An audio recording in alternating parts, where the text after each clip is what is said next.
A shadow falls across the quiet streets of St. John's.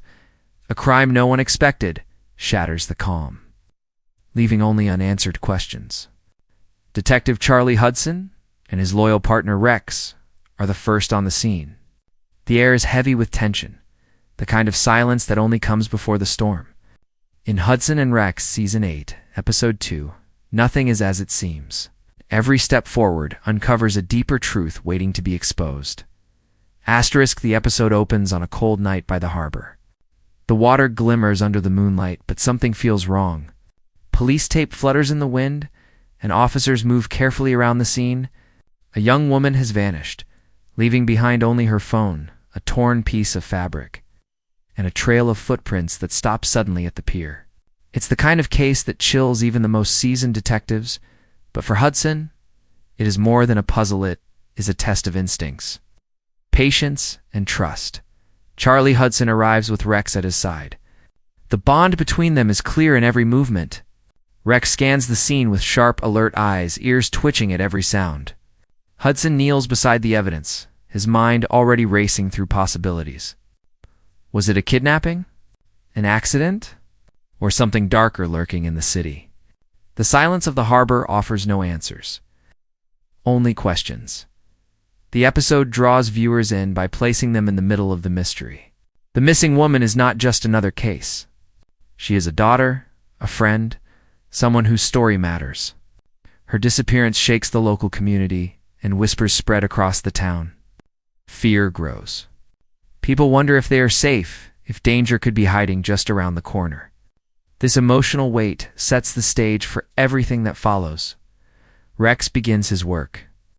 With a single command, he lowers his nose to the ground, following the faint trail left behind. His paws move across the wooden boards of the pier, leading Hudson closer to the truth. But then the trail ends, right at the water's edge. Hudson stares into the dark waves, knowing this is only the beginning. If the woman is alive, every passing second matters. Back at headquarters, the team pulls together. Sarah, the forensics expert, examines the phone. Jesse, the tech whiz, digs into call records and security cameras. The captain keeps pressure on the team, reminding them that the eyes of the city are watching. The case is urgent, and mistakes cannot be made. Each member of the team plays their part, showing that the strength of this unit lies not just in one detective or one dog, but in their ability to work as one. The writing of the episode makes viewers feel the ticking clock. Every clue seems to lead to another dead end. Every lead stretches thinner. Yet the heart of the show beats strongest in the trust between Hudson and Rex, where human logic fails. Rex's instincts shine. He hears what others ignore, smells what cannot be seen, and reacts before anyone else realizes the danger as Section 1 closes. A new piece of evidence changes everything. The torn fabric is not random, it matches a jacket last seen on a known suspect in past cases. Hudson looks at Rex, and without a word. They both know the hunt is about to begin. The city awakens with a restless pulse as morning breaks. Headlines already buzz about the missing woman, and the pressure on Hudson's team grows heavier with every passing hour. In the middle of it all, Rex is restless. His sharp instincts refuse to let him settle, and Hudson knows it means they're on the edge of something important. A missing person case is never simple, but this one carries a darker undertone. It feels less like an accident, more like a trap set carefully in the shadows. The investigation moves to the suspect tied to the torn fabric. His name surfaces in old police records, a man with a history of violence and grudges against the law. Hudson doesn't jump to conclusions, but patterns are hard to ignore. The team traces his last known location, an abandoned warehouse near the edge of town. The building has stood empty for years, but rumors whisper that it has become a safe haven for those who wish to stay unseen. Hudson and Rex approach with quiet caution. The warehouse looms against the sky, windows shattered, walls covered in graffiti. Each step inside creaks against the silence, echoing like a warning. Rex lowers his body, nose twitching, tail stiffy, senses something Hudson cannot yet see. Dust dances in the weak light that slips through broken glass, and somewhere deeper in the building, a faint sound rattles like chains brushing against metal. The scene grips viewers with its unease. It's not the noise of a crowded street or the hum of the station. It's the heavy silence of a place that remembers secrets. Hudson signals Rex forward, and the dog moves like a shadow, every muscle tense, every movement precise. They uncovered traces of recent activity food wrappers, footprints in the dirt, and a discarded lighter with fresh fingerprints. Hudson knows they're close. Too close. But this is where the episode sharpens its edge. Just as they prepare to search deeper, Rex halts. His body stiffens, ears pricked forward, a low growl rolling from his chest. Hudson follows his gaze and spots the glint of movement in the shadows. Someone is here.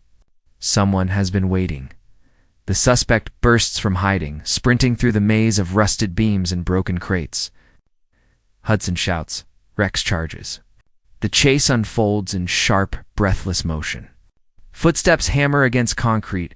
Rex's barks cut through the air, and the suspect crashes through debris in a desperate attempt to escape. It's a clash of instinct versus desperation, and every second brings them closer to answers or danger. The sequence is more than a chase. It's a battle of wits. Hudson calculates paths. Rex anticipates turns. They corner the suspect at a dead end, but instead of surrendering, he smirks. He says nothing of the woman. Nothing of guilt or innocence, only that Hudson is looking in the wrong place. His words linger like poison, leaving doubt and dread as officers take the man into custody. Hudson can't shake the weight of those words. If the suspect isn't the true villain, then the real danger is still outside, watching, waiting. And worse, the missing woman's fate may be slipping further away. Rex presses against Hudson's side, eyes steady, reminding him that the hunt is far from over. Asterisk night falls again, and the city seems to hold its breath. The suspect sits in custody, silent and uncooperative, his smirk still burned into Hudson's mind. The team pores over the evidence gathered from the warehouse, but nothing fits together. Every lead feels like a puzzle piece forced into the wrong place. And then, Rex gives the first real sign that they've been chasing shadows. He circles the evidence table, nose pressed to each item, and then stops not at the torn fabric or the phone, but at the lighter. His low growl cuts through the silence of the room. Hudson leans closer.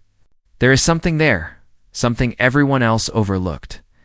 Jesse runs the prints again, this time cross-checking against records outside their normal database. The results stun the team. The fingerprints don't belong to the suspect at all. They belong to someone else in name, buried in cold cases, tied to unsolved crimes from years ago. A ghost from the city's past has resurfaced, and this time, they've left a trail on purpose. The revelation shakes the investigation into a new direction. Hudson feels the pressure tightening around his chest. Whoever is behind this isn't just hiding. They're playing a game, moving pieces across a board that only they can see. The missing woman isn't random. She's a message, a piece in a larger design. But what's the end game? Hudson doesn't yet know. But Rex's unease tells him it's something darker than anyone imagines. The team races to trace the ghost's movements. They discover pattern sightings near public places, unexplained disappearances, false alarms planted to confuse the police. It becomes clear the mastermind is watching them, always one step ahead, always leaving just enough behind to taunt them. Sarah's forensics uncovers something chilling on the torn fabric, a chemical residue, kind used to knock out victims without leaving a trace. Suddenly, the fear deepens. The missing woman may not just be missing. She may be unconscious, hidden somewhere, waiting for rescue before time runs out. Hudson takes Rex on a late-night drive through the city, retracing old case files, thinking out loud in the silence of the car. Rex listens, head tilted, sensing his partner's frustration, but also sharing his determination. They arrive at a familiar landmark or closed-down train station long abandoned, once the site of a string of disappearances years ago. The ghost's name was linked here before, but no proof was ever found. Now Hudson feels the pull of unfinished business. The station is a graveyard of shadows. The echo of their footsteps bounces off cracked tiles and rusted steel. Rex's ears flick at every distant drip of water, every scrape of rat claws against stone. Then, suddenly, he stops. His nose presses to the ground, tracing something invisible to human senses. His bark shatters the silence, sharp and urgent. Hudson follows, flashlight beam cutting through the dark, and finds a door hidden behind a collapsed section of wall. The lock is new. Too new for a place abandoned decades ago.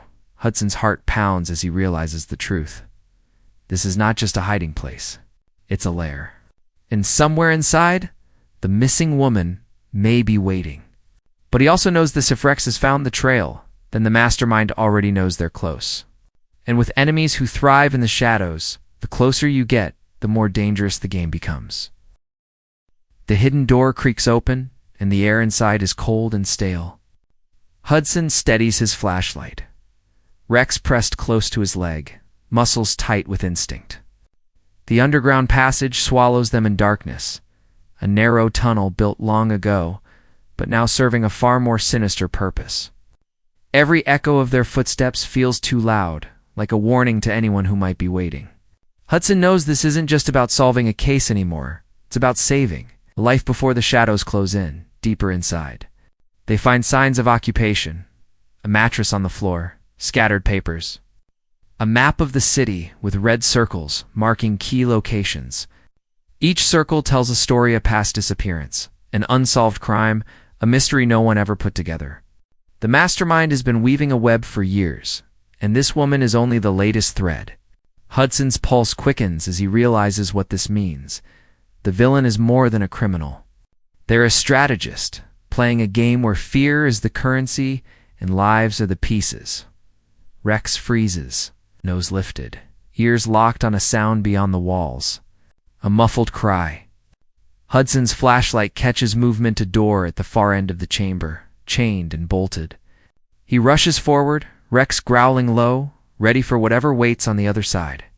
With one hard strike, Hudson breaks the lock, and inside they find her, the missing woman, shaken but alive. Relief floods the room, but it lasts only seconds, because the mastermind is already here. A figure steps from the shadows, calm and deliberate, as if they've been waiting for this moment all along. Their voice is low, taunting, every word aimed at Hudson's resolve. You were never supposed to find her this fast. But then again, you have an advantage no one else has. That dog. The villain's gaze lingers on Rex, a mix of fear and resentment. It becomes clear Rex isn't just Hudson's partner. It's the one piece that breaks their perfect game. What follows is a standoff balanced on the edge of chaos. The mastermind has no gun, no weapon, only the trap of the tunnels and their knowledge of every corner. They move like a phantom, vanishing into the shadows, taunting Hudson with footsteps and whispers. The chase turns into a battle of willpower. Hudson follows the sound, but Rex is the one who leads. His instincts sharper than any flashlight, his nose cutting through the tricks and mystery. At last, they corner the mastermind at the edge of the underground tracks, where the old rails end in darkness. The villain makes a final attempt to escape, darting into the shadows, but Rex lunges with unmatched speed. The struggle is brief but decisive. Rex pins the criminal down, and Hudson secures the arrest. For the first time, the mastermind's mask slips, revealing not just a face, but years of obsession and anger. The game is over. The woman is safe. The city can breathe again. But the victory feels different this time. Hudson looks around at the maps, the journals, the patterns of crimes planned like moves on a chessboard. He realizes this wasn't just about one case. It was about stopping a cycle that could have gone on for years.